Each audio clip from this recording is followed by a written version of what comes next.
ನನ್ನ ಒಡೆಯನು ರಕ್ಷಕನು ವಿಮೋಚಕನ ಅತಿ ಬೇಗನೆ ಬರೆಯರು ಮೊದಲಿಂಗನಾದಂಥ ಯೇಸು ಕ್ರಿಸ್ತನ ನಾಮದಲ್ಲಿ ಕೂಡಿ ಬಂದಿರತಕ್ಕಂಥವರೆಲ್ಲರಿಗೂ ಕೂಡ ವಂದನೆಗಳನ್ನು ಸಲ್ಲಿಸ್ತಾ ಇದ್ದೀನಿ. ದೇವರು ನಿಮ್ಮೆಲ್ಲರನ್ನ ಆಶೀರ್ವಾದ ಮಾಡಲಿ. ಈ ಸಮಯದಲ್ಲಿ ನಮ್ಮ ಬಲಗೈನ ಮೇಲೆ ಕೆತ್ತೋಣ, ಈ ವಾಕ್ಯವನ್ನು ಅರಿಕೆ ಮಾಡೋಣ. ಯೆಹೋವನು ಒಳ್ಳೆಯವನು, ಆತನ ಕೃಪೆಯು ಶಾಶ್ವತವಾಗಿರುವುದು.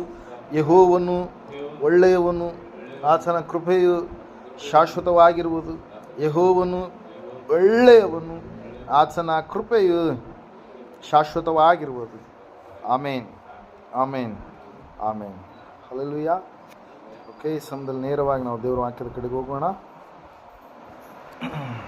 ಬಲಗೊಳ್ಳಿರಿ ಎಂಬುದಾಗಿ ಹೋದವಾರ ನಾವು ಗುರುವಾರ ದಿವಸ ವಾಕ್ಯ ಸಂದೇಶವನ್ನು ನಾವು ಕೇಳಿದಂಥವರಾಗಿದ್ದೇವೆ. ನಾವು ದೇವರಲ್ಲಿ ಬಲಗೊಳ್ಳಬೇಕು, ದೈವ ಸೇವಕರಲ್ಲಿ ನಾವು ದೃಢಪಡಿಸಿಕೊಳ್ಳಬೇಕು, ದೇವದೂತರಲ್ಲಿ ನಾವು ದೃಢಪಡಿಸಿಕೊಳ್ಳಬೇಕು.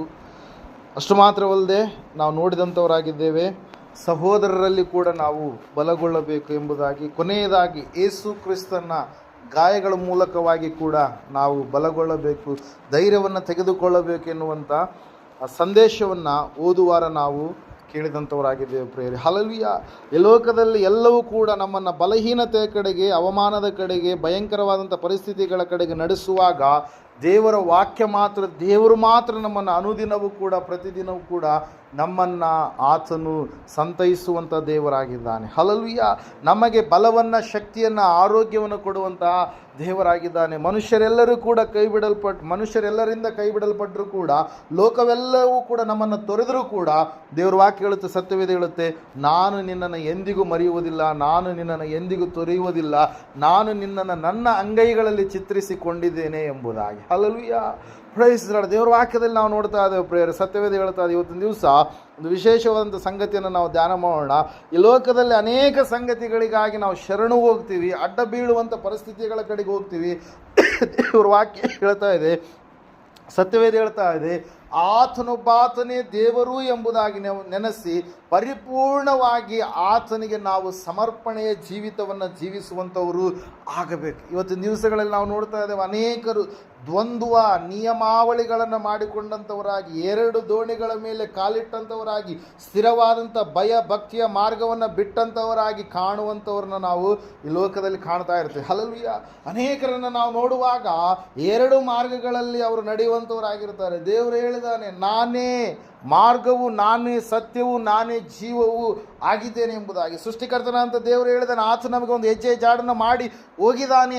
ಆತನಿಗೆ ಸಂಪೂರ್ಣವಾಗಿ ನಮ್ಮ ಜೀವಿತವನ್ನು ನಾವೇನು ಮಾಡಬೇಕು? ಶರಣು ಆಗಬೇಕು. ಹಲ್ಲೆಲೂಯಾ. Praise Lord. ದೇವರ ವಾಕ್ಯದಲ್ಲಿ ನಾವು ನೋಡ್ತಾ ಇದ್ದೇವೆ, ಕೀರ್ತನೆಗಳ ಪುಸ್ತಕದಲ್ಲಿ ಈ ರೀತಿಯಾಗಿ ಬರೆಯಲ್ಪಟ್ಟಿದೆ. ಒಂದು ಸಾರಿ ಆ ವಚನವನ್ನು ನಾವು ನೋಡೋಣ.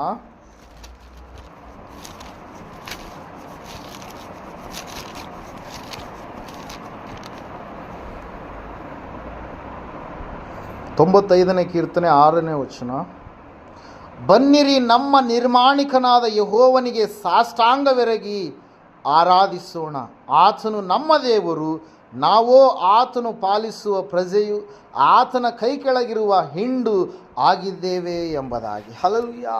Price Lord. ನಮ್ಮನ್ನು ಉಂಟು ಮಾಡಿದಂಥ ದೇವರಿಗೆ ನಾವು ಸಾಷ್ಟಾಂಗವೆರಗಿ ನಾವು ಆತನನ್ನು ಆರಾಧನೆ ಮಾಡೋಣ, ನಾವು ಆತನಿಗೆ ಅಡ್ಡ ಬೀಳೋಣ, ನಾವು ಆತನನ್ನು ಮಹಿಮೆಪಡಿಸೋಣ. ಸಂಪೂರ್ಣವಾಗಿ ನಮ್ಮ ಜೀವಿತವನ್ನು, ನಮ್ಮನ್ನು ಉಂಟು ಮಾಡಿದಂಥ ದೇವರಿಗೆ ನಾವು ಒಪ್ಪಿಸಿಕೊಡುವಂಥವರು ಆಗೋಣ ಎಂಬುದಾಗಿ ಕೀರ್ತನೆಗಾರನು ಹೇಳ್ತಾ ಇದ್ದಾನೆ. ಪ್ರೇರ, ದೇವರ ವಾಕ್ಯದಲ್ಲಿ ನಾವು ನೋಡ್ತಾ ಇದ್ದೇವೆ, ಸತ್ಯವೇದ ಹೇಳ್ತಾ ಇದೆ, ದೇವರಿಗೋಸ್ಕರವಾಗಿ ಜೀವಿಸುವಂಥ ಭಕ್ತಿಯ ಜೀವಿತವನ್ನು ನಾವು ಕಟ್ಟಿಕೊಳ್ಳಬೇಕು. ದೇವರಲ್ಲಿಯೇ ಸ್ಥಿರವಾಗಿ ನಿಲ್ಲುವಂಥ ಭಕ್ತಿಯ ಜೀವಿತವನ್ನು ನಾವು ಮಾಡುವಂಥವರಾಗಬೇಕು. ಸಂಪೂರ್ಣವಾಗಿ ದೇವರಿಗೆ ಶರಣು ಹೋಗಿ ನಾವು ಜೀವಿಸುವಂಥ ಸಮಯದಲ್ಲಿ ಬರುವಂಥ ನಾನಾ ವಿಧವಾದಂಥ ಅಪಾಯಗಳು, ಕಷ್ಟಗಳು, ನೋವುಗಳು, ಬಾಧೆಗಳು, ಇಕ್ಕಟ್ಟುಗಳು, ಉಪದ್ರವಗಳು, ತೊಂದರೆಗಳು, ಅನಾಹುತಗಳು, ಅಪಾಯಗಳೆಲ್ಲದರಿಂದ ದೇವರು ತಪ್ಪಿಸಲು ಶಕ್ತನಾದಂಥ ದೇವರಾಗಿದ್ದಾನೆ ಪ್ರಿಯರೇ. ಹಲ್ಲೆಲೂಯಾ. Praise Lord. ದೇವರ ವಾಕ್ಯದಲ್ಲಿ ನಾವು ನೋಡ್ತಾ ಇದ್ದೇವೆ, ಇವತ್ತಿನ ದಿವಸ ನಾವು ಸಂಪೂರ್ಣವಾಗಿ ಆತನಿಗೆ ನಮ್ಮ ಜೀವಿತವನ್ನು ಒಪ್ಪಿಸಿಕೊಡುವಂಥವ್ರಾಗೋಣ. ಹಲ್ಲೆಲೂಯಾ. Praise lord. ಆತನ ಪಾಲಿಸುವಂಥ ಪ್ರಜೆಗಳು ನಾವಾಗಿ, ಆತನ ಹಿಂಡು ನಾವಾಗಿ, ಆತನು ನಮ್ಮ ಅರಸನಾಗಿರುವಾಗ ಯಾವ ಕೊರತೆ ಇಲ್ಲದ ಹಾಗೆ ಆತನು ನಮ್ಮನ್ನೇನು ಮಾಡ್ತಾನೆ, ನೋಡಿಕೊಳ್ಳುವಂಥ ದೇವರಾಗಿದ್ದಾನೆ ಪ್ರಿಯರೇ. ಹಲ್ಲೆಲೂಯಾ. ಪ್ರೈಸ್. ಆದಿಕಾಂಡ ಪುಸ್ತಕದಲ್ಲಿ ನಾವು ನೋಡ್ತಾ ಇದ್ದೇವೆ, ಅಬ್ರಹಾಮನಿಗೆ 99 ವರ್ಷದ ಇರುವಂಥ ಸಮಯದಲ್ಲಿ ದೇವರು ಆತನಿಗೆ ದರ್ಶನ ಕೊಟ್ಟು ಆದಿಕಾಂಡ 17ರಲ್ಲಿ ಈ ರೀತಿಯಾಗಿ ದೇವರು ಮಾತಾಡ್ತಾನೆ, ನಾನು ಸರ್ವಶಕ್ತನಾದಂಥ ದೇವರು, ನೀನು ನನಗೆ ನಡ್ಕೊಂಡು ದೋಷವಿಲ್ಲದವನಾಗಿ ಇರು, ನಾನು ನಿನ್ನ ಸಂಗಡ ಒಂದು ಒಡಂಬಡಿಕೆಯನ್ನು ಮಾಡಿಕೊಳ್ಳುತ್ತೇನೆ, ಅತ್ಯಧಿಕವಾದ ಸಂತತಿಯನ್ನು ನಿನಗೆ ನಾನು ಕೊಡುತ್ತೇನೆ ಎಂಬುದಾಗಿ ದೇವರು ಹೇಳಿದಾಗ, ಆ ಅಬ್ರಹಾಮನಂತೆ, ಆ 99 ವರ್ಷದವನಾಗಿರುವಂಥ ಅಬ್ರಹಾಮನಂತೆ ಸಂಪೂರ್ಣವಾಗಿ ಏನು ಮಾಡಿದಂತೆ, ಅಡ್ಡ ಬಿದ್ದನು ದೇವರಿಗೆ ಎಂಬುದಾಗಿ. ಹಲ್ಲೆಲೂಯಾ. ಸರ್ವಶಕ್ತನಾದಂಥ ದೇವರು, ನಾನು, ನನ್ನಲ್ಲಿ ದೋಷವಿಲ್ಲ, ನನ್ನಲ್ಲಿ ಪಾಪವಿಲ್ಲ, ನಾನು ಪರಿಶುದ್ಧನು, ಪವಿತ್ರನು, ಸೃಷ್ಟಿಗೆಲ್ಲ ಮೂಲ ಪುರುಷನು ನಾನು, ಸೃಷ್ಟಿಯನ್ನು ಉಂಟು ಮಾಡಿದಂಥ ದೇವರು ನಾನು, ನನ್ನ ಹೊರತು ದೇವರು ಯಾರೂ ಇಲ್ಲ, ನನ್ನ ಹೊರತು ರಕ್ಷಕನು ಯಾರಿಲ್ಲ, ನನ್ನ ಹೊರತು ವಿಮೋಚಕನು ಯಾರಿಲ್ಲ, ನಾನೇ ಎಲ್ಲದಕ್ಕೆ ಪರಮಾತ್ಮನು ಎಂಬುದಾಗಿ ಹೇಳಿದಂಥ ಆ ದೇವರು ಅಬ್ರಹಾಮನಿಗೆ ದರ್ಶನ ಕೊಟ್ಟು ಹೇಳ್ತಾ ಇದ್ದಾರೆ, ನೀನು ನನಗೆ ನಡ್ಕೊಂಡು ದೋಷವಿಲ್ಲದವನಾಗಿರು, ನಿನ್ನ ಜೀವಿತದಲ್ಲಿ ದೋಷಗಳಿದ್ದಾವೆ, ಪಾಪಗಳಿದ್ದಾವೆ, ಆ ಒಂದು ಅವಮಾನಕರವಂಥ ಸ್ಥಿತಿಗಳಿದ್ದಾವೆ, ಎಲ್ಲೋ ತಪ್ಪಿ ಹೋಗುವಂಥ ಜೀವಿತ ನಿನ್ನದು ಆಗಿದೆ. ಅಬ್ರಹಾಮನೇ, ಇನ್ನು ಮುಂದೆ ಆ ರೀತಿಯಾಗಲ್ಲ, ಸಂಪೂರ್ಣವಾಗಿ ನೀನು ನನಗೇ ನಡ್ಕೊಳ್ಳಬೇಕೆಂಬುದಾಗಿ ಹೇಳಿದಾಗ ಅಬ್ರಹಾಮನ್ ಸಂಪೂರ್ಣವಾಗಿ ದೇವರಿಗೆ ಏನು ಮಾಡ್ತಾ ಇದ್ದಾನ್ರಿ, ಒಳಗಾಗ್ತಾ ಇದ್ದಾನೆ. ಹಲ್ಲೆಲೂಯಾ. ಇವತ್ತಿನ ದಿವಸ ನಾವು ಅನೇಕ ವಿಷಯದಲ್ಲಿ ತಪ್ಪಿ ಹೋದಂಥ ಒಂದು ಸ್ಥಿತಿಗಳಲ್ಲಿ ಇರ್ತೀವಿ ಪ್ರಿಯರೇ. ಹಲ್ಲೆಲೂಯಾ. ನಮ್ಮ ಬಾಯಿಯ ಮಾತು, ನಮ್ಮ ಕಣ್ಣಿನ ನೋಟ, ನಮ್ಮ ಕಾಲಿನ ನಡತೆ, ನಮ್ಮ ಒಂದು ಆಲೋಚನೆಗಳು ಎಲ್ಲವೂ ಕೂಡ ದೇವರಿಗೆ ವಿರುದ್ಧವಾದಂಥ ರೀತಿಯಲ್ಲಿ ಇದ್ದರೆ ಅವುಗಳನ್ನು ನಾವು ಒಪ್ಪಿಕೊಂಡು ಬಿಡಬೇಕು. ದೋಷವಿಲ್ಲದ ಹಾಗೆ ನಾವು ನಡೆದುಕೊಳ್ಳುವಂಥ ಭಕ್ತಿಯ ಕಡೆಗೆ ನಾವು ಬರಬೇಕು. ಹಲ್ಲೆಲೂಯಾ. ಸೃಷ್ಟಿಕರ್ತನ ಒಬ್ಬಾತನೆಂಬುದಾಗಿ ನಾವು ಗ್ರಹಿಸಿಕೊಂಡಾಗ ಆತನಿಗೆ ನಾವು ಒಳಗಾಗಿ ಜೀವಿಸುವಂಥದ್ದು ಎಷ್ಟೋ ಶ್ರೇಷ್ಠವಾಗಿರುವಂಥದ್ದು, ಎಷ್ಟೋ ಭಾಗ್ಯಕರವಾಗಿರುವಂಥದ್ದು ಪ್ರೇರಿಲ್ಲ. ನಾವು ನೋಡ್ತಾ ಇದ್ದೇವೆ, ದೇವರಿಗೆ ಅಡ್ಡ ಬಿದ್ದಂಥ ಅಬ್ರಹಾಮ, ದೇವ್ರ ವಾಕ್ಯ ಹೇಳ್ತಾ ಇದೆ, ದೇವರಲ್ಲಿ ಸಂಪೂರ್ಣವಾಗಿ ತನ್ನನ್ನು ತಾನು ತಗ್ಗಿಸಿಕೊಂಡಂಥ ಅಬ್ರಹಾಮ ಸಂಪೂರ್ಣವಾಗಿ ದೇವರು ಆತನ ಮನೆಗೆ ಬಂದಂಥ ಸಮಯದಲ್ಲಿ ಓಡಿ ಹೋಗಿ ಆತನು ಏನು ಮಾಡ್ತಾ ಇದ್ದಾನೆ ಎಂಬುದಾಗಿ ಹೇಳ್ತಾ ಇದೆ ವಾಕ್ಯ. ಬೇಕಾದಂಥ ಆಹಾರಕ್ಕೆ ಎಲ್ಲವುಗಳನ್ನು ಆತನ ಏನು ಮಾಡ್ತಾ ಇದ್ದಾನೆ, ಏನು ಹೇಳ್ತೀವಿ, ಆತಿಥ್ಯವನ್ನು ಕೊಡ್ತಾ ಇದ್ದಾನೆ. ಅಷ್ಟು ವಯಸ್ಸಿನಲ್ಲಿಯೂ ಕೂಡ ಆತನ ಕೈ ಕೆಳಗಡೆ ಅನೇಕ ಆಳುಗಳು ಇದ್ದಾಗಲೂ ಕೂಡ ನೋಡ್ತೀವಿ, ಒಂದು ಕಡೆಯಲ್ಲಿ 318 ಜನ ಆತನ ಕೈ ಕೆಳಗಡೆ ಆಳುಗಳು ಇದ್ದಾಗಲೂ ಕೂಡ ತಾನೇ ಓಡಿ ಹೋಗಿ ತಾನೇ ಅಲ್ಲಿ ಬಂದಿರತಕ್ಕಂಥ ದೇವರಿಗೆ ಏನು ಮಾಡ್ತಾ ಇದ್ದಾನೆ, ಆತಿಥ್ಯವನ್ನು ಕೊಡ್ತಾ ಇದ್ದಾನೆ ಪ್ರಿಯರೇ. ದೇವ್ರ ವಾಕ್ಯ ಹೇಳ್ತದೆ, ಸತ್ಯವೇದ ಹೇಳ್ತಾ ಇದೆ, ಅಬ್ರಹಾಮನು ಸಂಪೂರ್ಣವಾಗಿ ದೇವರನ್ನು ಶರಣು ಹೋದಂಥ ವ್ಯಕ್ತಿಯಾಗಿ ಅಡ್ಡ ಬಿದ್ದು ಆತನಿಗೆ ಪ್ರಾಮುಖ್ಯವಾದಂಥ ಸ್ಥಾನವನ್ನು ಕೊಟ್ಟ ದೇವರು ಆತನನ್ನು ಆಶೀರ್ವಾದ ಮಾಡಿದ ಪ್ರಿಯರೇ. ಹಲ್ಲೆಲೂಯಾ. ಇವತ್ತು ನಾನು ನೀನು ಸಂಪೂರ್ಣವಾಗಿ ದೋಷಗಳು ಏನಿದವೋ ಅವುಗಳನ್ನೆಲ್ಲವನ್ನು ಬಿಟ್ಟು ಸಂಪೂರ್ಣವಾಗಿ ಕರುಣಾ ಸಂಪನ್ನನ್ನು, ಕನಿಕರವುಳ್ಳಂಥ ಶ್ರೇಷ್ಠನಾದಂಥ ದೇವರಲ್ಲಿ ನಾವು ಒಪ್ಪಿಕೊಳ್ಳುವಾಗ ದೇವರು ನಮ್ಮನ್ನು ಕ್ಷಮಿಸ್ತಾನೆ ಪ್ರಿಯರೇ. ಹಲ್ಲೆಲೂಯಾ. ಪ್ರೈಸ್. ಅದಕ್ಕಾಗಿ ನಾವು ನೋಡ್ತಾ ಇದ್ದೇವೆ, ಪೂರ್ವಕ್ಕೂ ಪಶ್ಚಿಮಕ್ಕೂ ಎಷ್ಟು ದೂರವೋ ನಾನು ನಿಮ್ಮ ದ್ರೋಹಗಳನ್ನು, ಅಪರಾಧ ಪಾಪಗಳನ್ನು ನಾನೇನು ಮಾಡ್ತೀನಿ, ಅಷ್ಟು ದೂರ ಮಾಡ್ತೀನಿ. ಒಂದು ವೇಳೆ ನೀವು ನೆನೆಸ್ಕೊಳ್ಬೋದು, ಆದರೆ ನಾನು ಅವುಗಳನ್ನು ಯಾವತ್ತೂ ಕೂಡ ನೆನಪೇ ಇಟ್ಕೊಳ್ಳೋದಿಲ್ಲ ಎಂಬುದಾಗಿ. ಹಲ್ಲೆಲೂಯಾ. ಮನುಷ್ಯರಾದರೆ ಅವಾಗವಾಗ ಎತ್ತೆತ್ತಿ ಏನು ಮಾಡ್ತಾರೆ ರೀ, ಅಳುಕಿಸ್ತಾರೆ, ನೋವನ್ನು ಕೊಡ್ತಾರೆ, ಮುಳ್ಳಿನ ರೀತಿಯಲ್ಲಿ ಚುಚ್ಚುತ್ತಾರೆ. ಆ ರೀತಿಯಾಗಿ ನೀನು ನಡೆದುಕೊಂಡೆ ಅವಾಗ ಅಂತೇಳಿ.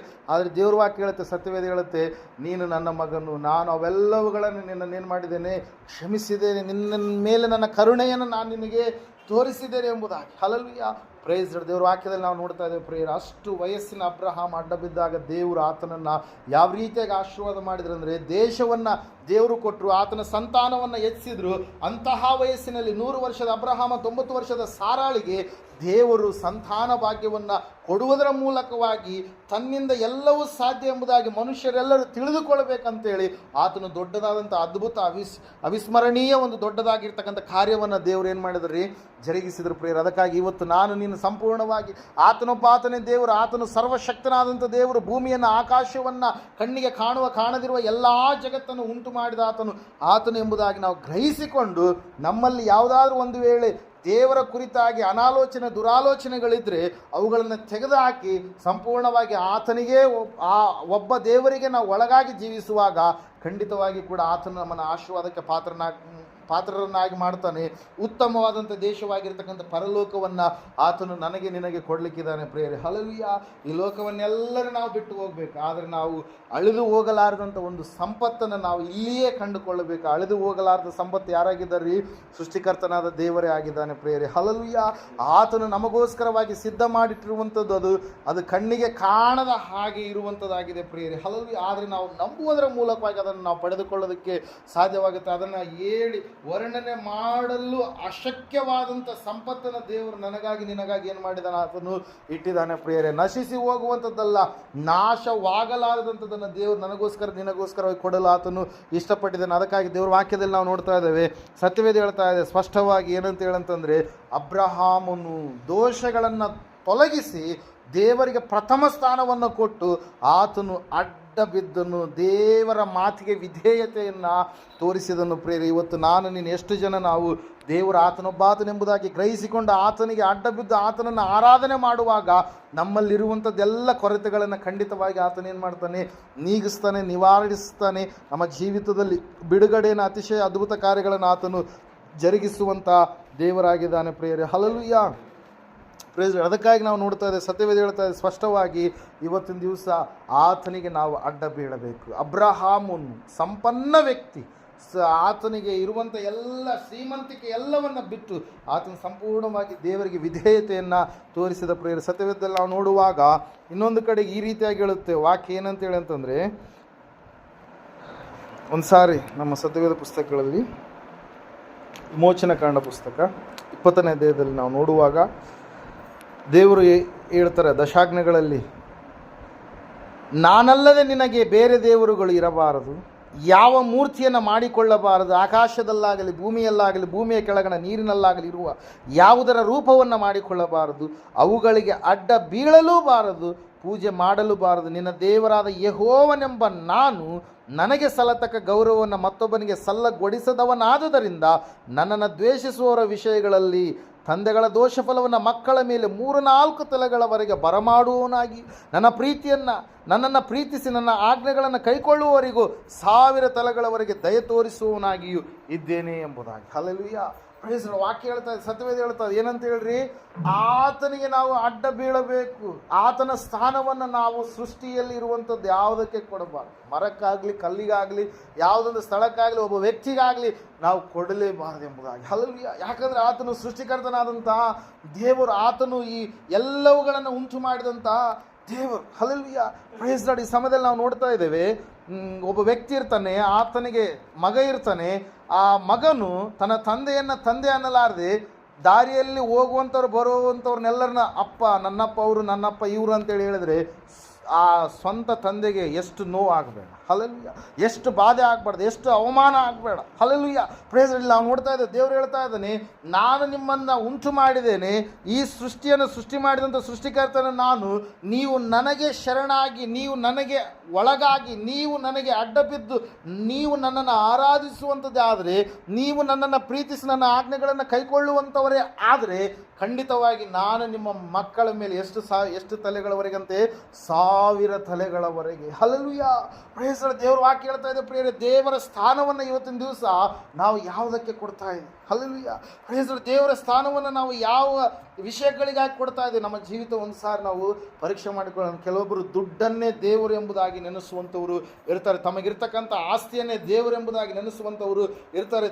ಕೆಲವೊಬ್ಬರು ತಮಗಿರ್ತಕ್ಕಂಥ ಸ್ವತ್ತುಗಳನ್ನು ದೇವರು ಎಂಬುದಾಗಿ, ತಮಗಿರ್ತಕ್ಕಂಥ ಏನಂತ ಹೇಳ್ತೀವಿ ಜಾಬನ್ನೇ ಒಂದು ದೇವರು ಎಂಬುದಾಗಿ ನೆನೆಸುವಂಥವ್ರು ಇರ್ತಾರೆ ಪ್ರಿಯರೇ. ಹಲ್ಲೆಲೂಯಾ. ಪ್ರೇಸ್. ದೇವರ ವಾಕ್ಯ ಹೇಳ್ತಾ ಇದೆ, ಸತ್ಯವೇದ ಹೇಳ್ತಾ ಇದೆ ಸ್ಪಷ್ಟವಾಗಿ, ನಾನೇ ದೇವರು, ನನ್ನ ಹೊರತು ಬೇರೆ ಯಾರೂ ಇಲ್ಲ, ನಾನೇ ಪರಮಾತ್ಮನು, ನಾನೇ ಸೃಷ್ಟಿಕರ್ತನು, ನಾನೇ ಸರ್ವಶಕ್ತನು ಎಂಬುದಾಗಿ ಹೇಳಿದಂಥ ದೇವರು ಆತನು ಪ್ರಿಯರೇ. ಆತನ ಆಜ್ಞೆಗಳಿಗೆ ನಾವು ಒಳಗಾಗಿರುವಾಗ ದೇವರು ನಮ್ಮ ಮೇಲೆ ತನ್ನ ದಯೆಯನ್ನು, ತನ್ನ ಕರುಣೆಯನ್ನು, ತನ್ನ ಕನಿಕರವನ್ನು, ತನ್ನ ಕೃಪೆಯನ್ನು ನಮ್ಮ ಮೇಲೆ ತೋರಿಸುವಂಥ ದೇವರಾಗಿದ್ದಾನೆ ಪ್ರಿಯರೇ. ಹಲ್ಲೆಲೂಯಾ. ಪ್ರೇಸ್. ಒಂದು ಮರದಿಂದ ಬಂದಿರತಕ್ಕಂಥ ಆ ತುಂಡನ್ನು ನಾವು ಅಡುಗೆ ಮಾಡೋದಕ್ಕೆ ಏನು ಮಾಡ್ತೀವಿ, ಉಪಯೋಗ ಮಾಡ್ತೀವಿ. ಆ ಮರವನ್ನು ನಾವು ಬಾಗಿಲುಗಳನ್ನು ಮಾಡಿಕೊಳ್ಳೋದಕ್ಕೆ ನಾವು ಉಪಯೋಗ ಮಾಡ್ತೀವಿ. ಆ ಮರದಿಂದ ಕಿಟಕಿಗಳನ್ನು ಮಾಡ್ತೀವಿ. ಆ ಮರದಿಂದ ಅಡುಗುಗಳನ್ನು ಕೂಡ ಏನು ಮಾಡ್ತಾರೆ, ತಯಾರು ಮಾಡ್ತಾರೆ. ಆ ಮರದಿಂದ ನಾವು ಅನೇಕ ಸಂಗತಿಗಳನ್ನು ಮಾಡ್ತೀವಿ. ಮನೆ ಕಟ್ಟಬೇಕಾದ್ರೆ ಆ ಮರವನ್ನು ನಾವು ಏನು ಮಾಡ್ತೀವಿ, ಯೂಸ್ ಮಾಡ್ತೀವಿ, ಉಪಯೋಗಿಸಿಕೊಳ್ತೀವಿ. ಆ ಮರದ ಮೂಲಕವಾಗಿ ಅನೇಕ ಸಂಗತಿಗಳನ್ನು ನಾವು ಮಾಡ್ತೀವಿ. ಅದೇ ಮರಕ್ಕೆ ನಾವು ಒಂದು ಆಕಾರವನ್ನು ಕೊಟ್ಟು ದೇವರು ಹಿಂಗೆ ಇರ್ಬೋದು ಅಂತೇಳಿ ಆ ದೇವರ ಸ್ಥಾನವನ್ನು ಒಂದು ಮರಕ್ಕೆ ನಾವು ಕೊಡ್ತೀವಿ ಪ್ರಿಯರೇ. Hallelujah, praise the Lord. ನೋಡ್ರಿ, ಮನುಷ್ಯನು ಯಾವ ರೀತಿಯಾಗಿ ಆಲೋಚಿಸುವವನಾಗಿದ್ದಾನೆ. ಹಲ್ಲೆಲೂಯಾ. ಆ ಮರಕ್ಕೆ ತುಕ್ಕಿಡಿದ ಏನಂತ ಹೇಳ್ತೀವಿ, ಹುಳ ಹಿಡಿತೆ ಮರಕ್ಕೆ. ಹಲ್ಲೆಲೂಯಾ. ಹುಳ ಹಿಡಿದ್ರೆ ಅಂದರೆ ದೇವ್ರಿಗೆ ಹುಳ ಹಿಡಿತೆ ಅಂತ ಅರ್ಥನ? ಹಲ್ಲೆಲೂಯಾ. ಹೇಳೋದು ಅರ್ಥ ಆಗ್ತಾ ಇದೆನಾ? ದೇವರು ಮರವನ್ನು ಸೃಷ್ಟಿ ಮಾಡಿದ ಹೊರತಾಗಿ ಮರ ದೇವರಾಗೋದಕ್ಕೆ ಸಾಧ್ಯ ಇಲ್ಲ. ಹಲ್ಲೆಲೂಯಾ. Praise the Lord. ದೇವ್ರ ವಾಕ್ಯ ಹೇಳುತ್ತೆ, ಸತ್ಯವೇದ ಹೇಳುತ್ತೆ ಪ್ರಿಯರೇ, ಇವತ್ತಿನ ದಿವಸ ನಮ್ಮ ಕಣ್ಣುಗಳು ತೆರೆಯಲ್ಪಡಬೇಕು. ಸೃಷ್ಟಿಕರ್ತನ ಯಾರೆಂಬುದಾಗಿ ಗ್ರಹಿಸಿಕೊಳ್ಳುವಂಥ ಕಣ್ಣುಗಳನ್ನು ದೇವರು ನನಗೆ ಒದಗಿಸಿಕೊಡು ಎಂಬುದಾಗಿ ಕೇಳುವಂಥವರಾಗಬೇಕಿಲ್ಲ. ನಾವು ನೋಡ್ತಾ ಇದ್ದೇವೆ, ನಾನೇ ಸೃಷ್ಟಿಕರ್ತನೆಂಬುದಾಗಿ ಹೇಳಿದಂಥ ದೇವರು ಆತ. ಆ ಕಲ್ಲನ್ನು ನಾವು ನೋಡುವಾಗ ಆ ಕಲ್ಲಿನ ಮೂಲಕವಾಗಿ ಮನೆಗಳನ್ನು ಕಟ್ಟಿಕೊಳ್ತೀವಿ. ಕಲ್ಲನ್ನು ಒಂದು ಮೇರೆಯ ಚಿಹ್ನೆಯಾಗಿ ಗುರುತಾಗಿ ಹೊಲಗಳಲ್ಲಿ ನಾವು ಹಾಕಿಕೊಳ್ತೀವಿ. ಆ ಕಲ್ಲನ್ನು ಒಬ್ಬರನ್ನ ಸಾಯಿಸೋದಕ್ಕೂ ಯೂಸ್ ಮಾಡ್ತಾರೆ. ಅದೇ ಕಲ್ಲಿನ ಮೂಲಕವಾಗಿ ಆಣೆಕಟ್ಟು ಡ್ಯಾಮ್ಗಳನ್ನು ಕಟ್ತಾರೆ. ಅದೇ ಕಲ್ಲಿನ ಮೂಲಕವಾಗಿ ಏನೆಲ್ಲ ಕಾರ್ಯಗಳನ್ನು ಮಾಡ್ತಾರೆ. ಅದೇ ಕಲ್ಲಿಗೆ ಒಂದು ಆಕಾರವನ್ನು ಕೊಟ್ಟು ಏನು ಮಾಡ್ತೀವಿ, ನಾವು ದೇವರ ಸ್ಥಾನವನ್ನು ಕೊಡ್ತೀವಿ. ಹಲ್ಲೆಲೂಯಾ. ದೇವರಿಗೆ ಭಾಳ ನೋವಾಗುತ್ತೆ. ಅಯ್ಯೋ, ನಾನು ಉಂಟು ಮಾಡಿದಂಥ ಸೃಷ್ಟಿಯ ವಸ್ತು ಆಗಿರ್ತಕ್ಕಂಥ ಮರವನ್ನು, ನಾನು ಉಂಟು ಮಾಡಿದಂಥ ಸೃಷ್ಟಿಯ ವಸ್ತು ಆಗಿರ್ತಕ್ಕಂಥ ಕಲ್ಲನ್ನು ಇವರು ದೇವರು ಎಂಬುದಾಗಿ ನೆನೆಸ್ತಾ ಇದ್ದಾರಲ್ಲ. ಹಲ್ಲೆಲೂಯಾ. ಮನುಷ್ಯನು ಮಾಡಿದಂಥ ಆ ಮನುಷ್ಯನು ಕೆತ್ತಬೇಕಾದ್ರೆ ಅವನು ಏನು ಕುಡಿದಿರ್ತಾನೋ, ಏನು ಸೇದಿರ್ತಾನೋ, ಅಥವಾ ಏನು ಹಾಕ್ಕೊಂಡಿರ್ತಾನೋ ಗುಟ್ಕ. ಹಲ್ಲೆಲೂಯಾ. ಮಾಡುವಂಥ ಸಮಯದಲ್ಲಿ ನೀವು ನೋಡಿದರೆ ಭಯಂಕರವಾದಂಥ ಸ್ಥಿತಿ ಇರುತ್ತೆ ಪ್ರಿಯರೇ. ಹಲ್ಲೆಲೂಯಾ. ಎಂತಹ ಪಾಪಿಗೇಡಿಗಳು ಮಾಡಿರ್ತಕ್ಕಂಥ ಆಕಾರ ಪ್ರಿಯರೇ. ಹಲ್ಲೆಲೂಯಾ. Praise the Lord. ನಾವು ನೋಡ್ತೀವಿ, ಅದನ್ನು ನಾವು ದೇವರ ಸಮಾನಕ್ಕೆ ಎಣಿಸ್ತಾ ಇದ್ದೇವೆ. ದೇವರು ಹೇಳ್ತಾ ಇದ್ದಾನೆ, ಆಕಾಶದಲ್ಲಾಗಲಿ ಭೂಮಿಯಲ್ಲಾಗಲಿ ಭೂಮಿಯ ಕೆಳಗಡೆ ಇರುವ ನೀರಿನಲ್ಲಾಗಲಿ ನೀವು ಯಾವುದರ ರೂಪವನ್ನು ಮಾಡಿಕೊಳ್ಳಬಾರ್ದು. ಯಾಕಂದರೆ ನಾನು ಅದರಲ್ಲಿ ಇರೋದಕ್ಕೆ ಸಾಧ್ಯ ಇಲ್ಲ. ನಾನು ಜೀವಿಸುವ ದೇವರು, ನಾನು ನಿರ್ಜೀವ ಜಡ ವಸ್ತು ಅಲ್ಲ ಎನ್ನುವಂಥದ್ದು ದೇವರ ಒಂದು ಮಾತು ಪ್ರಿಯರೇ. ಹಲ್ಲೆಲೂಯಾ. Praise the Lord. ಆತನು ಜೀವಿಸುವಂಥ ದೇವರು, ಆತನಿಗೆ ಆಕಾರ ಕೊಡೋದಕ್ಕೆ ಮನುಷ್ಯನಿಂದ ಯಾರಿಂದಲೂ ಕೂಡ ಸಾಧ್ಯವಿಲ್ಲ. ಯಾಕಂದರೆ ದೇವರು ವಾಕ್ಯ ಹೇಳುತ್ತೆ, ಸತ್ಯವೇದ ಹೇಳುತ್ತೆ, ಆಕಾಶವು ನನಗೆ ಸಿಂಹಾಸನ, ಭೂಮಿ ನನ್ನ ಪಾದಗಳಿಗೆ ಪೀಠ ಎಂಬುದಾಗಿ. ಅಷ್ಟು ಎತ್ತರನಾಗಿರ್ತಕ್ಕಂಥ, ಅಷ್ಟು ಭಯಂಕರನಾಗಿರ್ತಕ್ಕಂಥ, ಅಷ್ಟು ದೊಡ್ಡದಾಗಿರ್ತಕ್ಕಂಥ ದೇವರಿಗೆ ನಾವು ಆಲಯವನ್ನು ಕಟ್ಟೋದಕ್ಕೆ ಸಾಧ್ಯ ಆಗುತ್ತಾ? ಆತನನ್ನು ರೂಪಿಸೋದಕ್ಕೆ ಸಾಧ್ಯವಾಗುತ್ತಾ? ಆತನೇ ನಮ್ಮನ್ನು ರೂಪಿಸಿದ್ದಾನೆ, ಉಂಟು ಮಾಡಿದ್ದಾನೆ. ನಾನು ನಿಮ್ಮನ್ನು ಗರ್ಭದಿಂದಲೂ ಓರುತ್ತಾ ಬಂದಿದ್ದೇನೆ ಎಂಬುದಾಗಿ ಹೇಳಿದಂಥ ದೇವರು ಆತನಾಗಿದ್ದಾನೆ.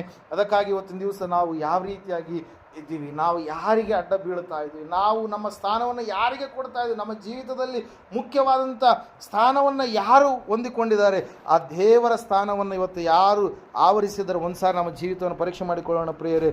ಸಂಪೂರ್ಣವಾಗಿ ನಾವು ದೇವರಿಗೆ ಅಡ್ಡ ಬೀಳೋಣ. ಸೃಷ್ಟಿಕರ್ತನಾದಂಥ ದೇವರು ಆತನೆಂಬುದಾಗಿ ಗ್ರಹಿಸಿಕೊಂಡು ಆತನಿಗೆ ಅಡ್ಡ ಬಿದ್ದು ಆತನನ್ನು ನಾವು ಆರಾಧನೆ ಮಾಡುವಂಥದ್ದು ಆದರೆ ಆತನ ತನ್ನ ದಯೆಯನ್ನು ನಮ್ಮ ಮೇಲೆ ತೋರಿಸುವಂಥ ದೇವರಾಗಿದ್ದಾನೆ. ಹಲ್ಲೆಲೂಯಾ.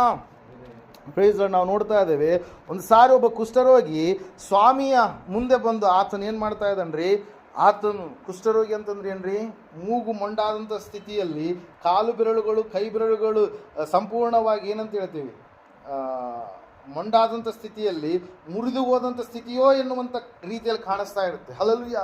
ಇವತ್ತಿನ ದಿವಸದಲ್ಲಿ ಕುಷ್ಠರೋಗಿಗಳಿಗೋಸ್ಕರವಾಗಿ ಸ್ಪೆಷಲ್ ಹಾಸ್ಪಿಟಲ್ಗಳಿದಾವೆ. ಆವತ್ತಿನ ದಿವಸದಲ್ಲಿ ಭಯಂಕರವಾದಂಥ ಪರಿಸ್ಥಿತಿ. ಅವರನ್ನು ಮನೆಯಿಂದ, ಸಮಾಜದಿಂದ, ಕುಟುಂಬದಿಂದ, ಬಂಧುಗಳಿಂದ, ಎಲ್ಲರಿಂದ ಏನು ಮಾಡ್ತಾಯಿದ್ರು, ಧಿಕ್ಕಾರ ಮಾಡಿ ಊರಿಂದ ಆಚೆಗೆ ಅವ್ರನ್ನ ಏನು ಮಾಡ್ತಾಯಿದ್ರು, ಆಗ್ತಾ ಇದ್ರು ಪ್ರೇಯರ್. ಅಂತಹ ಸಮಯದಲ್ಲಿ ಒಬ್ಬ ವ್ಯಕ್ತಿ ಯೇಸು ಸ್ವಾಮಿಯ ಕುರಿತಾಗಿ ಕೇಳಲ್ಪಟ್ಟವನಾಗಿ ಆತ ಪರ್ವತ ಪ್ರಸಂಗ ಮಾಡುವಂಥ ಸಮಯದಲ್ಲಿ ಆ ವಾಕ್ಯಗಳನ್ನೆಲ್ಲ ಕೇಳಿಸಿಕೊಳ್ಳುತ್ತಾ ಕೆಳಗಡೆ ಇದ್ದು ಆತನೇನು ಮಾಡ್ತಾ ಇದ್ದಾನಂತೆ, ಯೇಸು ಬರುವಂಥದ್ದನ್ನೇ ನೋಡ್ತಾ ಇದ್ದಾನೆ. ಹಲ್ಲೆಲೂಯಾ.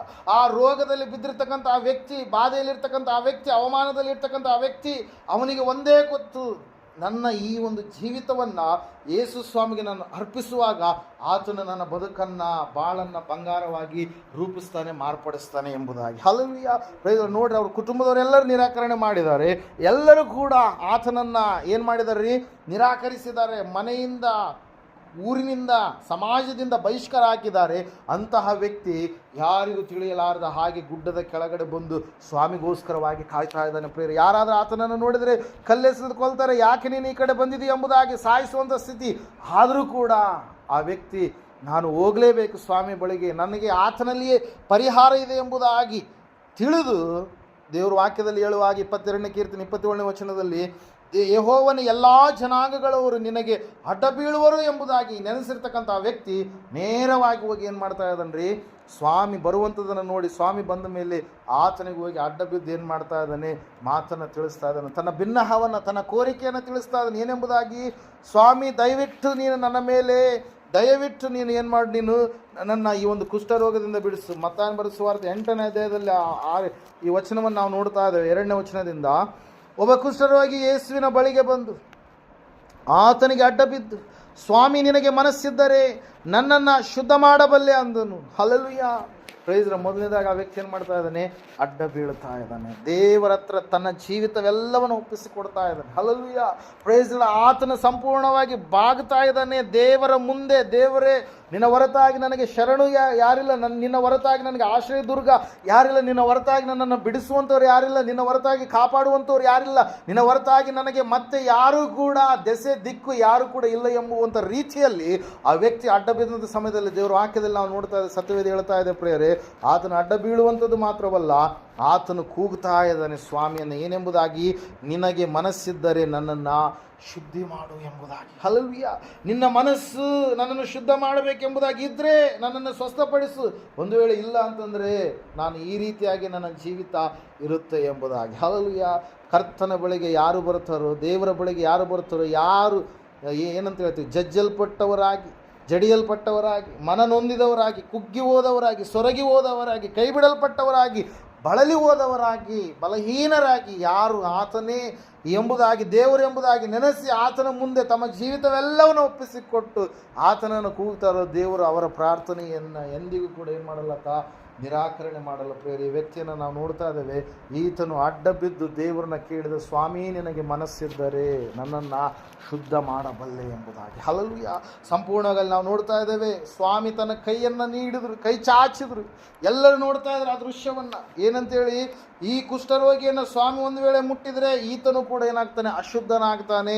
ಹಲ್ಲೆಲೂಯಾ, ಎಲ್ಲರೂ ಗ್ರಹಿಸ್ತಾ ಇದ್ದಾರೆ. ಶಿಷ್ಯರು ಅಂತ ಇರ್ಬೋದೇನು, ಈ ಸ್ವಾಮಿ ಅಲ್ಲಿಗೆ ಯಾಕೆ ಹೋಗ್ತೀಯಪ್ಪ, ಅವನು ಏನಾಗಿದ್ದಾನೆ, ಕುಷ್ಠರೋಗಿ ಆಗಿದ್ದಾನೆ, ಅವನ ಬಳಿಗೆ ಹೋದರೆ ಆ ಕುಷ್ಠರೋಗ ನಿನಗೂ ಕೂಡ ಬರಬಹುದು ಎಂಬುದಾಗಿ. ಹಲ್ಲೆಲೂಯಾ, ಅನೇಕವಾದಂಥ ರೀತಿಯಲ್ಲಿ ಮಾತಾಡಿಕೊಳ್ತಾ ಇರ್ಬೋದು ಪ್ರೇರ, ಆದರೆ ಆತನಿಗೆ ಗೊತ್ತು ಆತನು ಯಾಕೆ ಈ ಲೋಕಕ್ಕೆ ಹೊರಟು ಬಂದಿದ್ದಾನೆ ಎಂಬುದಾಗಿ. Hallelujah, praise Lord. ಆತನು ಸುವಾರ್ತೆಯನ್ನು ಸಾರುವುದಕ್ಕಾಗಿ ಮಾತ್ರವಲ್ಲ, ಆತನು ಬಂದಿಖಾನೆಗಳಲ್ಲಿ ಸೆರೆಮನೆಯಲ್ಲಿರ್ತಕ್ಕಂಥ ಜನರಿಗೆ ಶುಭವರ್ತಮಾನವನ್ನು ಕೊಡುವಂಥದ್ದು ಮಾತ್ರವಲ್ಲ, ಅವರನ್ನು ಬಿಡುಗಡೆ ಮಾಡಿ ಅನಾರೋಗ್ಯದಲ್ಲಿರುವಂಥ ಜನರನ್ನು ಸ್ವಸ್ಥ ಮಾಡುವುದಕ್ಕಾಗಿ ಕೂಡ ದೇವರು ಈ ಲೋಕಕ್ಕೆ ಆತನೇನು ಮಾಡಿದಾರೆ, ಹೊರಟು ಬಂದ ಪ್ರಿಯರೇ. ಹಲ್ಲೆಲೂಯಾ, ವಾಕ್ಯದಲ್ಲಿ ನಾವು ನೋಡ್ತಾ ಇದ್ದೇವೆ, ಆತನು ಕೈ ನೀಡಿ ಆ ವ್ಯಕ್ತಿಯನ್ನು ಮುಟ್ಟುತ್ತಾ ಇದ್ದಾನೆ. ಅಲ್ಲಿವರೆಗೆ ಯಾವ ವ್ಯಕ್ತಿಗಳು ಬಹಿಷ್ಕಾರಕ್ಕೆ ಒಳಗಾಗಿದ್ರು, ಅಲ್ಲಿವರೆಗೆ ಯಾವ ವ್ಯಕ್ತಿಗಳು ಸಮಾಜದಿಂದ, ಊರಿನಿಂದ, ಕುಟುಂಬದಿಂದ, ಸ್ನೇಹಿತರಿಂದ, ಬಂಧು ಬಾಂಧವ್ಯದವರಿಂದ ದೂರವಾದಂಥ ಸ್ಥಿತಿಯಲ್ಲಿದ್ದರು, ಆ ವ್ಯಕ್ತಿಯನ್ನು ಮುಟ್ಟಿದಾಗ ದೇವರ ವಾಕ್ಯದಲ್ಲಿ ನಾವು ನೋಡ್ತಾ ಇದ್ದೇವೆ, ನನಗೆ ಮನಸ್ಸುಂಟು. ಹಲ್ಲೆಲೂಯಾ, ದೇವರ ಹತ್ರ ನೀನು ಬಂದಂಥ ಸಮಯದಲ್ಲಿ, ಆತನ ಹತ್ರ ಬೇಡಿದಂಥ ಸಮಯದಲ್ಲಿ ದೇವ್ರದ್ದು ಒಂದೇ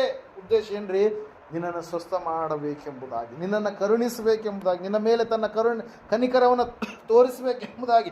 ಆತನಲ್ಲಿರ್ತಕ್ಕಂಥ ಶಕ್ತಿ ನಿನ್ನ ಮೇಲೆ ಬರುವಾಗ ನೀನು ಖಂಡಿತವಾಗಿ ಏನಾಗ್ತೀಯಾ, ಅನಾರೋಗ್ಯದಿಂದ ಬಿಡುಗಡೆಯನ್ನು, ವಿಮೋಚನೆಯನ್ನು ಹೊಂದಿಕೊಳ್ಳೋದಕ್ಕೆ ಸಾಧ್ಯ ಆಗುತ್ತೆ. ಪ್ರಿಯರೇ, ದೇವರ ವಾಕ್ಯದಲ್ಲಿ ನಾವು ನೋಡ್ತಾ ಇದ್ದೇವೆ, ಸತ್ಯವೇದ ಹೇಳ್ತಾ ಇದೆ ಸ್ಪಷ್ಟವಾಗಿ. ಏನಂತೇಳಿ ಅಂತಂದರೆ, ಆತನಿಗೆ ನಾವು ಅಡ್ಡ ಬೀಳೋಣ.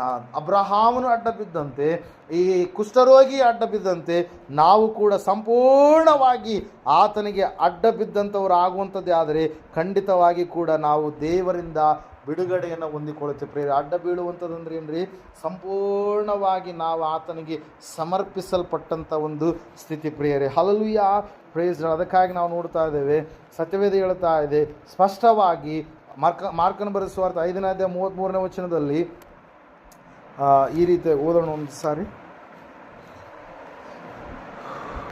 ಯೇಸು ಕ್ರಿಸ್ತನ ಉಡುಪನ್ನು ಮುಟ್ಟಿದಂಥ ಒಬ್ಬ ತಾಯಿ 12 ವರ್ಷ ರೋಗದಿಂದ ಬಳಲಿ ಬೆಂಡಾಗಿ ಸೋತು ಸೊರಗಿದಂಥ ಸಮಯದಲ್ಲಿ ಯೇಸು ಕ್ರಿಸ್ತನ ಕುರಿತಾಗಿ ಕೇಳಿಸಿಕೊಂಡಲ್ಪಟ್ಟವಳಾಗಿ ಯೇಸು ಸ್ವಾಮಿ ಹತ್ತಿರಕ್ಕೆ ಆಕೆ ಬರಬೇಕಂತೇಳಿ ನಿಶ್ಚಯ ಮಾಡಿಕೊಳ್ತಾ ಇದ್ದಾಳೆ ಪ್ರಿಯರೇ. ಯಾಕಂದರೆ ಆಕೆ ಅಲ್ಲಿಯವರೆಗೆ ತೋರಿಸಲಾರದಂಥ ವೈದ್ಯರಿಲ್ಲ ಆವತ್ತಿನ ದಿವಸಗಳಲ್ಲಿ. ಹಲ್ಲೆಲೂಯಾ, ಆಕೆ ಖರ್ಚು ಮಾಡಲಾರದಂಥ ಹಣ ಇಲ್ಲ. ಹಲ್ಲೆಲೂಯಾ, ಆಕೆ ಎಲ್ಲ ಹಣ ಖರ್ಚು ಮಾಡಿದ್ದಾಳೆ. ಆಕೆ ಎಲ್ಲರೂ ವೈದ್ಯರುಗಳ ಬಳಿಗೆ ಹೋಗಿದ್ದಾಳೆ. ಆಕೆ ರೋಗ ಹೆಚ್ಚುತ್ತಾ ಬಂತೆ ಹೊರತಾಗಿ ಕಡಿಮೆ ಆಗಲಿಲ್ಲ ಅಂತೇಳಿ ವಾಕ್ಯ ತಿಳಿಸ್ತಾ ಇದೆ ಪ್ರೇರೆ. ಅಲ್ಲಿ ಅಂತಹ ಸಮಯದಲ್ಲಿ ನಂಬಿಕೆಯಿಂದ ಆಕೆ ಬರ್ತಾ ಇದ್ದಾರೆ. ದೇವರು ನಮ್ಮಿಂದ ಕೇಳುವಂಥದ್ದು ಏನ್ರಿ? ನಂಬಿಕೆ. ಏನ್ರಿ? ನಂಬಿಕೆ. ಅನೇಕರು ನಾವೇನು ಮಾಡಲ್ಲ, ದೇವರನ್ನು ನಂಬೋದಿಲ್ಲ. ದೇವರು ಸ್ವಸ್ಥ ಮಾಡ್ತಾನೆ ಎಂಬುದಾಗಿ ಸಂಪೂರ್ಣವಾಗಿ ನಾವೇನು ಮಾಡಲ್ಲ, ದೇವರಿಗೆ ಒಪ್ಪಿಸಿಕೊಡೋದಿಲ್ಲ. ಅರ್ಧಂಬರ್ಧ ನಂಬಿಕೆ ಉಳ್ಳವರಾಗಿರ್ತೀವಿ. ದೇವ್ರು ಮಾಡಿದ್ರೆ ಮಾಡ್ಬೋದು, ಮಾಡಲಾರ್ದೆ ಇರ್ಬೋದು. ದೇವ್ರು ಮಾಡಲ್ ಬೇಡಪ್ಪ, ಹೆಂಗೆ ಮಾಡ್ತಾನಪ್ಪ ಅನ್ನುವಂಥ ಆಲೋಚನೆ ಉಳ್ಳವರಾಗಿರ್ತೀವಿ. ಪ್ರಾರ್ಥನೆಗೆ ಅದ್ಭುತ ನಡೆಯಲ್ಲ ಅನ್ನುವಂಥ ಆಲೋಚನೆ ಉಳ್ಳವರಾಗಿರ್ತೀವಿ. ಆದರೆ ದೇವ್ರ ವಾಕ್ಯ ಹೇಳುತ್ತೆ, ನಂಬುವವನಿಗೆ ಎಲ್ಲ ಆಗ್ಬೋದು ಎಂಬುದಾಗಿ. ನೀನು ನಂಬಿದರೆ ದೇವರ ಮಹಿಮೆಯನ್ನು ಕಾಣು ಎಂಬುದಾಗಿ, ನಿನ್ನ ನಂಬಿಕೆ ನಿನ್ನನ್ನು ಸ್ವಸ್ಥ ಮಾಡಿತು ಎಂಬುದಾಗಿ. ಯಾರು ಯಥಾರ್ಥವಾದ ಮನಸ್ಸಿನಿಂದ ಹೃದಯದಿಂದ ಆತನ ಬಳಿಗೆ ಬರ್ತಾರೋ ಆತನು ಅವರನ್ನು ಏನು ಮಾಡ್ತಾನೆ? ಸಂಪೂರ್ಣವಾಗಿ ಸ್ವಸ್ಥ ಮಾಡ್ತಾನೆ ಪ್ರೇರೆ. ನಾವು ನೋಡ್ತಾ ಇದ್ದ ಆ ತಾಯಿ ತಿಳಿಯಲಾರದೆ ಸ್ವಾಮಿ ಆ ಒಂದು ಗುಂಪಿನಲ್ಲಿ ಇದಾನೆಂಬುದಾಗಿ ಆ ಗುಂಪಿನ ಒಳಗಡೆಯಿಂದ ಯಾರಿಗೂ ಕೂಡ ಗೊತ್ತಾಗಲಾರ್ದ ಹಾಗೆ 12 ವರ್ಷ ರೋಗದಿಂದ ಬಳಲಿದಂಥ ಆ ತಾಯಿ ಸ್ವಾಮಿಯ ಕೊನೆಯ ಅಂಗಿಯ ಅಂಚನ್ನು ಮುಟ್ಟಿದಂಥ ಸಮಯದಲ್ಲಿ ದೇವ್ರ ವಾಕ್ಯ ಹೇಳ್ತಾ ಇದೆ, ಸತ್ಯವೇದ ಹೇಳ್ತಾ ಇದೆ, ಆಕೆ ಸ್ವಸ್ಥಗೊಂಡ್ಲು ಪ್ರೇರೆ. ಆ ಸಮಯದಲ್ಲಿ ದೇವ್ರ ವಾಕ್ಯದಲ್ಲಿ ನಾವು ನೋಡ್ತಾ ಇದ್ದೇವೆ ಪ್ರೇರೆ, ಅದ್ಭುತವಾಗಿ ಸ್ವಾಮಿ ಕೇಳ್ತಾ ಇದ್ದಾರೆ, ನನ್ನಿಂದ ಶಕ್ತಿ ಹೊರಟಿತು, ಯಾರೋ ನನ್ನನ್ನು ಮುಟ್ಟಿದ್ದಾರೆ. ಅನೇಕರು ಮುಟ್ತಾ ಇದ್ದಾರೆ. ಹೆಂಗೆ ಮುಟ್ತಾ ಇದ್ದಾರೆ? ಅಪನಂಬಿಕೆ ಉಳ್ಳವರಾಗಿ ಮುಟ್ತಾ ಇದ್ದಾರೆ. ಆದರೆ ಒಬ್ಬ ತಾಯಿ ಮಾತ್ರ ನಂಬಿಕೆಯಿಂದ ನನ್ನನ್ನು ಸ್ಪರ್ಶಿಸಿದ್ದಾಳೆ. ನನ್ನ ಶಕ್ತಿ ಆಕೆಯನ್ನು ಕವಿದ ಕಾರಣಕ್ಕಾಗಿ ಆಕೆಯಲ್ಲಿ ಬಿಡುಗಡೆ ಉಂಟಾಗಿದೆ. ಆ ತಾಯಿ ರೋಗದಿಂದ ಇರುವಂಥ ಸಮಯದಲ್ಲಿ ಆಕೆಗೆ ಇರುವಂಥ ಒಂದು ಅನುಭವ ಬೇರೆ. ಆ ರೋಗ ಸಂಪೂರ್ಣವಾಗಿ ತೊಲಗಿ ಹೋದ ಮೇಲೆ ಆಕೆಗೆ ಬಂದಿರತಕ್ಕಂಥ ಬಲ, ಶಕ್ತಿ, ಆರೋಗ್ಯ ಬೇರೆ ಪ್ರೇರೆ. ಆಕೆಗೆ ಗೊತ್ತಾಗ್ಬಿಡ್ತು, ಅಯ್ಯೋ ನಾನು ಸ್ವಸ್ಥತೆಯನ್ನು ಹೊಂದಿಬಿಟ್ನೆ ಎಂಬುದಾಗಿ ಹೇಳಿದಾಗ ಸ್ವಾಮಿ ಕೇಳ್ತಾ ಇದ್ದಾರೆ, ಏನಂತ ಹೇಳ್ರಿ?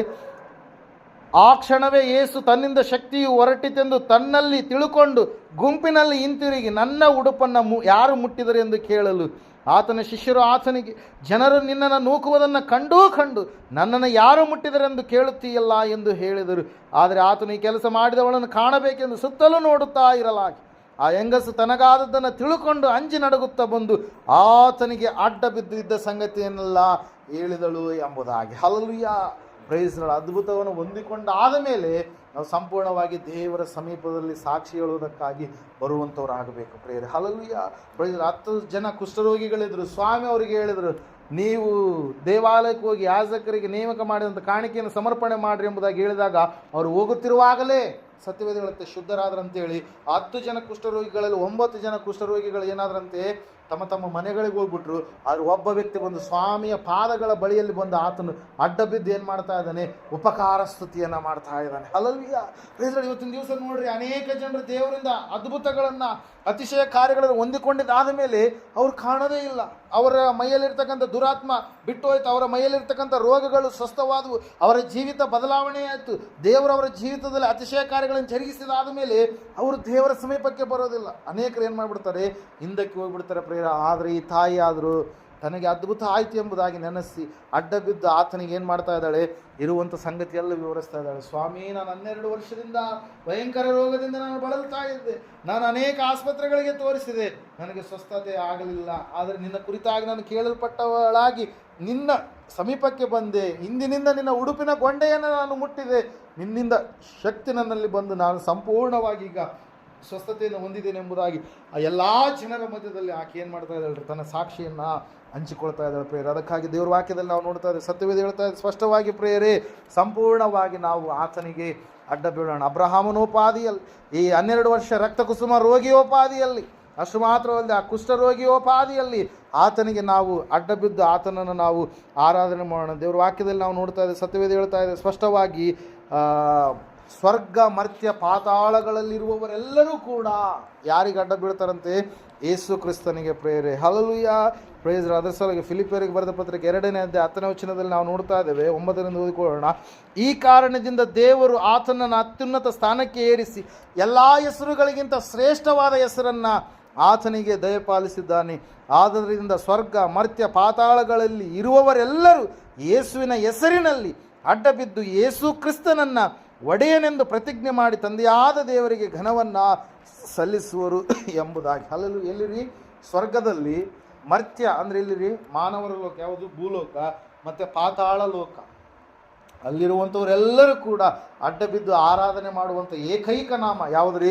ಯೇಸು ಕ್ರಿಸ್ತನ ನಾಮವಾಗಿದೆ ಪ್ರೇರ. ಆ ನಾಮ ನಮಗೆ ಸಿಕ್ಕಿರುವಂಥದ್ದು ಎಷ್ಟೋ ಶ್ರೇಷ್ಠವಾಗಿರುವಂಥದ್ದು. ಅದಕ್ಕಾಗಿ ಸಂಪೂರ್ಣವಾಗಿ ನಾವು ದೇವರಿಗೆ ಅಡ್ಡ ಬಿದ್ದು ಆತನನ್ನು ಆರಾಧನೆ ಮಾಡುವಂಥವರಾಗೋಣ. Hallelujah, praise lord. ಆತನಿಗೆ ನಾವು ಒಳಗಾದರೆ ಖಂಡಿತವಾಗಿ ದೇವರು ಎಲ್ಲ ವಿಷಯದಲ್ಲಿ ನಮ್ಮ ಜೀವಿತದಲ್ಲಿ ಬಿಡುಗಡೆಯನ್ನು ಕೊಡ್ತಾನೆ. ಪ್ರಿಯರೇ, ನಮಗೆ ಬೇಕಾಗಿರುವಂಥದ್ದನ್ನು ಆತನ ಅನುಗ್ರಹ ಮಾಡ್ತಾನೆ. ಲೋಕದಲ್ಲಿ ಸಮಸ್ಯೆಗಳಿದ್ದಾವೆ, ಸಂಕಟ ಇದ್ದಾವೆ, ನಿಜ. ಆದರೆ ಖಂಡಿತವಾಗಿ ದೇವರು ಅವುಗಳಿಂದ ನಮಗೆ ಏನು ಮಾಡ್ತಾನೆ? ಪಾರ ಮಾಡ್ತಾನೆ. ಯಾಕಂದರೆ ಆತನು ಹೇಳಿದಾನೆ ಏನಂತೇಳಿ, ಯುಗದ ಸಮಾಪ್ತಿಯವರೆಗೂ ನಾನು ನಿನ್ನ ಸಂಗಡ ಇರುತ್ತೇನೆ, ನಾನು ನಿನಗೆ ಸಹಾಯ ಕೊಡುತ್ತೇನೆ, ನಾನು ನಿನ್ನನ್ನು ಕೈ ಬಿಡುವುದಿಲ್ಲ, ಅನಾಥರನ್ನಾಗಿ ನಾನು ನಿಮ್ಮನ್ನು ಬಿಟ್ಟು ಹೋಗುವುದಿಲ್ಲ, ನಾನೇ ನಿಮ್ಮ ಬಳಿಯಲ್ಲಿದ್ದು ನಿಮ್ಮನ್ನು ಅಭಿವೃದ್ಧಿಪಡಿಸ್ತೇನೆ, ನಾನು ನಿಮಗೆ ಜೊತೆಗಾರನಾಗಿ ಇರ್ತೇನೆ ಎಂಬುದಾಗಿ ಎಷ್ಟು ಜನ ನಾವು ನಂಬುತ್ತೀವೋ ಖಂಡಿತವಾಗಿ ಕೂಡ ಆ ನಂಬಿಕೆಯೇ ನಮ್ಮ ಜೀವಿತದಲ್ಲಿ ನಮ್ಮನ್ನು ಏನು ಮಾಡುತ್ತಾರೆ? ಮುಂದೆ ನಡೆಸುತ್ತಾ ಆ ನಂಬಿಕೆ ನಮ್ಮನ್ನು ಪರಲೋಕದ ಕಡೆಗೆ ನಡೆಸುವಂಥದ್ದಾಗಿದೆ. ಸಮಯದಲ್ಲಿ ನಾವೆಲ್ಲರೂ ಎದ್ದು ನಿಂತುಕೊಳ್ಳೋಣ. ದೇವರ ವಾಕ್ಯದಲ್ಲಿ ನಾವು ನೋಡ್ತಾ ಇದ್ದೇವೆ, ಸತ್ಯವೇದ ಹೇಳ್ತಾ ಇದ್ದೇವೆ ಸ್ಪಷ್ಟವಾಗಿ, ದೇವರಿಗೆ ನಾವು ಅಡ್ಡ ಬೀಳೋಣ. ಸೃಷ್ಟಿಕರ್ತನಾದಂಥ ದೇವರು ಯಾರೆಂಬುದಾಗಿ ನಾವು ತಿಳಿದುಕೊಳ್ಳೋಣ. ಆತನು ಎಂತಹ ದೇವರಾಗಿದ್ದಾನೆಂಬುದಾಗಿ ನಾವು ಗ್ರಹಿಸಿಕೊಳ್ಳೋಣ. ಈ ಸಮಯದಲ್ಲಿ ಸತ್ಯವೇದದಲ್ಲಿ ನಾವು ನೋಡ್ತಾ ಇದ್ದೇವೆ, ಆತನಿಗೆ ಭೂಮಿಯ ಮೇಲೆ ಇರ್ತಕ್ಕಂಥ ಎಲ್ಲ ಮನುಷ್ಯರು, ಸ್ವರ್ಗ ಮರ್ತ್ಯ ಪಾತಾಳಗಳಲ್ಲಿರುವಂಥವರು ಎಲ್ಲರೂ ಕೂಡ ಅಡ್ಡ ಬಿದ್ದು ಆತನನ್ನೇ ಒಡೆಯನು ಎಂಬುದಾಗಿ ಪ್ರತಿಜ್ಞೆ ಮಾಡಿ ತಂದೆಯಾದ ದೇವರಿಗೆ ಘನವನ್ನು ಸಲ್ಲಿಸುವರೆಂಬುದಾಗಿ. ಸಹೋದರ ಸಹೋದರಿಯೇ, ಇವತ್ತೊಂದು ದಿವಸ ನಾವು ಯಾರನ್ನು ನಮ್ಮ ದೇವರೆಂಬುದಾಗಿ ನೆನೆಸ್ತಾ ಇದ್ದೇವೆ? ಮನುಷ್ಯರು ಮಾಡಿದಂಥ ದೇವರುಗಳು ಅನೇಕ ಇದ್ದಾವೆ, ಆದರೆ ಮನುಷ್ಯರನ್ನು ಉಂಟು ಮಾಡಿದಂಥ, ಸರ್ವ ಲೋಕವನ್ನು ಸೃಷ್ಟಿ ಮಾಡಿದಂಥ ದೇವರು ಯಾರು? ಭ್ರಮೆಯಲ್ಲಿ ಬದುಕ್ತಾ ಇದ್ದೀವಾ? ಯಾವುದರಲ್ಲಿ ನಮ್ಮ ಜೀವಿತ ಇದೆ? ನಮ್ಮ ಆಲೋಚನೆ ವಿಧಾನ ಏನಾಗಿದೆ? ನಾವು ನೋಡುವಂಥ ನೋಟ ಏನಾಗಿದೆ? ನಾವು ನಡೆಯುವಂಥ ನಡತೆ ಏನಾಗಿದೆ? ಒಂದು ಸಾರಿ ಪರೀಕ್ಷೆ ಮಾಡಿಕೊಳ್ಳೋಣವಾ? ಅನೇಕರು ಕೈ ಬಿಡಲ್ಪಡುವಂಥ ದಿವಸಗಳು, ಈ ಅಂತ್ಯಕಾಲದಲ್ಲಿ ಕಠಿಣ ಕಾಲಗಳು ಬರ್ತವೆ ಎಂಬುದಾಗಿ ದೇವರು ತಿಳಿಸಿದ್ದಾರೆ. ದೇವರಿಂದ ದೂರ ಹೋಗುವಂಥ ಅನೇಕ ಸನ್ನಿವೇಶಗಳು ನಡೀತವೆ ಎಂಬುದಾಗಿ ದೇವರು ತಿಳಿಸಿದ್ದಾರೆ. ಸಹೋದರ ಸಹೋದರಿ, ಇವತ್ತಾದರೂ ಸಂಪೂರ್ಣವಾಗಿ ಆತನೇ ನಿಜವಾದ ದೇವರು ಎಂಬುದಾಗಿ ನೀನು ಒಪ್ಪಿಕೊಳ್ಳೋದೇ ಆದರೆ, ನಿನ್ನಲ್ಲಿರುವಂಥ ದೋಷ ಏನಾಗಿದೆಯೋ ಅದನ್ನು ನೀನು ತೆಗೆದು ಹಾಕಿಕೊಳ್ಳುವಂಥದ್ದೇ ಆದರೆ, ಅದನ್ನು ನೀನು ಒಪ್ಪಿಕೊಂಡು ಬಿಟ್ಟು ಬಿಡುವುದೇ ಆದರೆ ದೇವರ ಕರುಣೆ ನಿನ್ನ ಮೇಲೆ ಬರುತ್ತೆ. ಸಮಯದಲ್ಲಿ ನಾವು ಸಂಪೂರ್ಣವಾಗಿ ಆತನಿಗೆ ಅಡ್ಡ ಬಿದ್ದು ಆತನನ್ನೇ ದೇವರೆಂಬುದಾಗಿ, ಒಡೆಯನೆಂಬುದಾಗಿ ಪ್ರತಿಜ್ಞೆ ಮಾಡಿ ಆತನನ್ನು ಆರಾಧನೆ ಮಾಡೋಣ. ಅಬ್ರಹಾಮನು ಅಡ್ಡ ಬಿದ್ದನು, ದೇಶವನ್ನು ಹೊಂದಿದನು, ಸಂತಾನವನ್ನು ಪಡೆದುಕೊಂಡನು, ಪರಲೋಕ ಸ್ವಾಸ್ಥ್ಯಕ್ಕೆ ಪಾತ್ರನಾದನು. ಇವತ್ತು ನಾನು ನಿನ್ನ ಅಡ್ಡ ಬೀಳುವುದೇ ಆದರೆ ಈ ಲೋಕದಲ್ಲಿ, ಮುಂಬರುವಂಥ ಲೋಕ ಪರಲೋಕದಲ್ಲಿಯೂ ಕೂಡ ದೇವರ ಸಹವಾಸದಲ್ಲಿ ಸನ್ನಿಹಿತರಾಗಿ, ದೇವರ ಸಂತೈಸುವಿಕೆಯಲ್ಲಿ ಪಾಲ್ಗೊಳ್ಳುವಂಥ ಮಕ್ಕಳಾಗಿ, ದೇವರ ರಾಜ್ಯದ ಆಳ್ವಿಕೆಯಲ್ಲಿ ಪ್ರಜೆಗಳಾಗಿ, ಆತನ ಹಿಂದಾಗಿ ಜೀವಿಸುವಂಥವ್ರು ನಾವು ಆಗ್ತೀವಿ. ಪ್ರಿಯರೇ, ಅಡ್ಡ ಬಿದ್ದಿರತಕ್ಕಂಥ ಕುಷ್ಠರೋಗಿಯ ಜೀವಿತದಲ್ಲಿ ವಿಮೋಚನೆ, ಬಿಡುಗಡೆ. ಅಡ್ಡ ಬಿದ್ದಿರತಕ್ಕಂಥ ತಾಯಿ ದೇವರನ್ನ ಕೃತಜ್ಞತೆಯಿಂದ ತನ್ನ ಸಾಕ್ಷಿಯನ್ನು ಹೇಳಿಕೊಳ್ಳು. ಅಡ್ಡ ಬಿದ್ದಿರ್ತಕ್ಕಂಥ ಕುಷ್ಠರೋಗಿ ಸಂಪೂರ್ಣವಾಗಿ ಬಿಡುಗಡೆಯನ್ನು ಹೊಂದಿಕೊಂಡ, ಉಪಕಾರ ಸ್ತುತಿ ಮಾಡಿದ. ಸ್ವರ್ಗ ಮರ್ತ್ಯ ಪಾತಾಳಗಳಲ್ಲಿ ಇರುವವರೆಲ್ಲರೂ ಕೂಡ ಆ ಒಂದು ಶ್ರೇಷ್ಠ ನಾಮವಾದಂಥ ಯೇಸುವಿನ ನಾಮದಲ್ಲಿ ಅಡ್ಡ ಬೀಳ್ತಾರೆ ಎಂಬುದಾಗಿ ವಾಕ್ಯ ಹೇಳ್ತಾ ಇದ್ದಾರೆ. ಸಮಯದಲ್ಲಿ ದೇವರು ಹೇಳಿದ್ದಾರೆ, ನೀವು ಅವುಗಳಿಗೆ ಅಡ್ಡ ಬೀಳಲೂ ಬಾರದು, ಪೂಜೆ ಮಾಡಲೂ ಬಾರದು ಎಂಬುದಾಗಿ. ನಾವು ದೇವರಿಗಿಂತ ಯಾವುದಕ್ಕೆ ಸ್ಥಾನವನ್ನು ಹೆಚ್ಚಿನದಾಗಿ ನಾವು ಕೊಡುವಂಥವರಾಗಿದ್ದೇವೆ. ಒಂದು ಸಾರಿ ನಮ್ಮ ಜೀವಿತವನ್ನು ಪರೀಕ್ಷೆ ಮಾಡಿಕೊಳ್ಳೋಣ.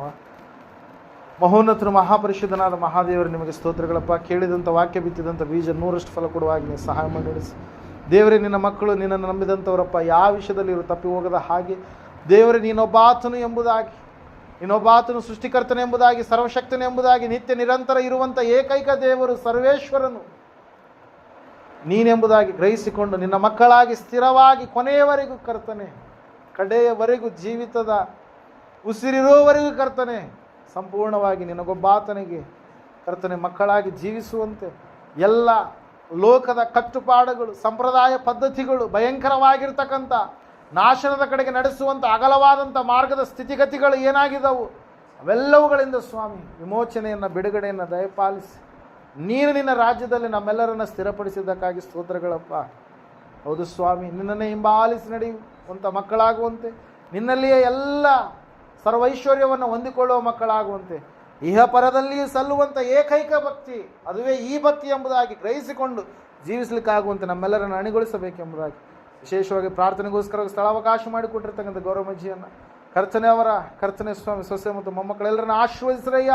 ಕುಟುಂಬದಲ್ಲಿ ಶಾಂತಿ ಸಮಾಧಾನ ಕೊಡು ಸ್ವಾಮಿ. ಕೂಡಿ ಬಂದಿರತಕ್ಕಂಥ ಎಲ್ಲ ಆತ್ಮಿಕ ಮಕ್ಕಳನ್ನು ಆಶೀರ್ವಾದ ಮಾಡಯ್ಯ. ಅವರ ಜೀವಿತದಲ್ಲಿ ಇರ್ತಕ್ಕಂಥ ಪ್ರತಿಯೊಂದು ಸ್ವಾಮಿ ತೊಂದರೆ, ತಾಪತ್ರಯಗಳು, ಕಷ್ಟ ಕಾರ್ಪಣ್ಯಗಳು, ಸಮಸ್ಯೆ, ಸವಾಲುಗಳು ಎಲ್ಲ ಸ್ವಾಮಿ ಉಪಟಳ ಉಪದ್ರವಗಳು ಎಲ್ಲವುಗಳನ್ನು ಸ್ವಾಮಿ ದೂರ ಮಾಡಿ ಸಂಪೂರ್ಣವಾಗಿ ಕರ್ತನೆ ಸ್ವಾಮಿಯವರ ಜೀವಿತದಲ್ಲಿ ಬಿಡುಗಡೆಯನ್ನು ವಿಮೋಚನೆಯನ್ನು ಅತಿಶಯ ಅದ್ಭುತ ಕಾರ್ಯಗಳನ್ನು ನೀವು ತಾನೇ ಜರುಗಿಸಿ ನಿನ್ನ ಮಕ್ಕಳಾಗಿ ಸ್ಥಿರವಾಗಿ ಇವರನ್ನು ಇರಿಸಿ ಪರಿಶುದ್ಧಾತ್ಮ ದೇವರೇ ನೀವು ತಾನೇ ನಡೆಸ್ತಾ ಬರಬೇಕೆಂಬುದಾಗಿ ಅತಿ ಬೇಗನೆ ಬರಲಿರುವ ನಜರೇತಿನ ಯೇಸು ಕ್ರಿಸ್ತನ ನಾಮದಲ್ಲಿ ಪ್ರಾರ್ಥಿಸಿ ಬೇಡ ಅರ್ಪಿಸಿ ಹೊಂದಿದವರಾಗಿದ್ದೇವೆ ಪರಮ ತಂದೆ. ನಮ್ಮ ತಂದೆಯಾದ ದೇವರ ಶಾಶ್ವತವಾದ ಪ್ರೀತಿ, ಕುಮಾರನಾಗಿ ಬಂದಿರುವ ಯೇಸು ಕ್ರಿಸ್ತನ ಶಾಶ್ವತವಾದ ಕೃಪೆಯು, ಪರಿಶುದ್ಧಾತ್ಮ ದೇವರ ಶಾಶ್ವತವಾದ ಅನನ್ಯತೆ ನಡೆಸಬೇಕು, ಅಲಂಕರಿಸಿ ಬಲಪಡಿಸಬೇಕು. ಕೂಡಿ ಬಂದರೆ ಇವರ ಸಂಘದಲ್ಲೂ ಸಕಲ ಸದ್ಭಕ್ತರ ಸಂಘದಲ್ಲೂ ಪ್ರಪಂಚದಲ್ಲಿರುವ ಎಲ್ಲ ಮನುಷ್ಯರ ಸಂಘದಲ್ಲೂ ಸದಾಕಾಲ ನೆಲೆಯಾಗಿರಲಿ ಸ್ವಾಮಿ. ಆಮೆನ್. ಯೇಸು ರಕ್ತಕ್ಕೆ ಜಯ.